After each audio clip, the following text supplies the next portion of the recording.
Ćao svima, u ovom tutorialu ću vam pokazati kako da skinete i instalirate Rocket Dock.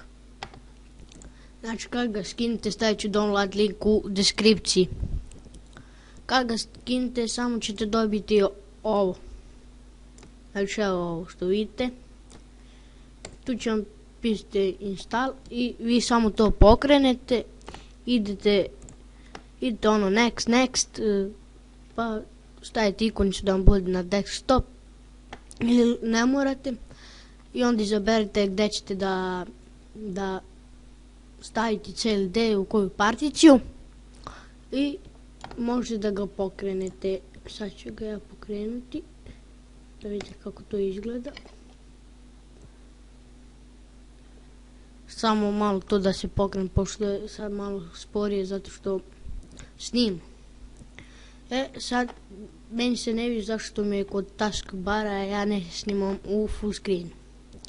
Sad ću ja sad da idem ovdje, gdje su tu se, evo, dock settings. Samo to malo da se, evo ga. I evo, sad ću ga ja staviti ovdje gore da bude. Tako, ovdje ga pomerate, a sad ću vam pokazati.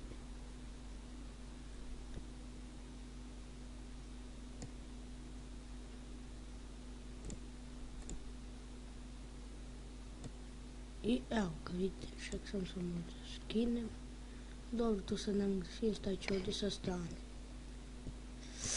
I evo ga, vidite, ovo mi je Rocket Dock. Možete ovdje da ga promenite.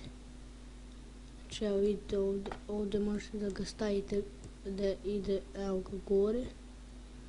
Možete gore, možete dole.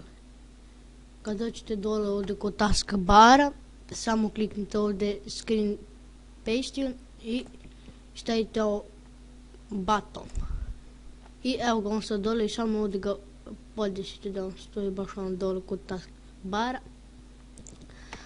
Ovdje vam je icons, tu možete mislim da promijenite ikonice, ovdje vam je style. Znači evo ovdje imate skinove kako ćete. Ovdje imate 100 funkcija. Znači to vam je da vam ulepša desktop, možete sve da stavite i to bi bilo to u ovom tutorialu. Vidimo se u sljedećem tutorialu.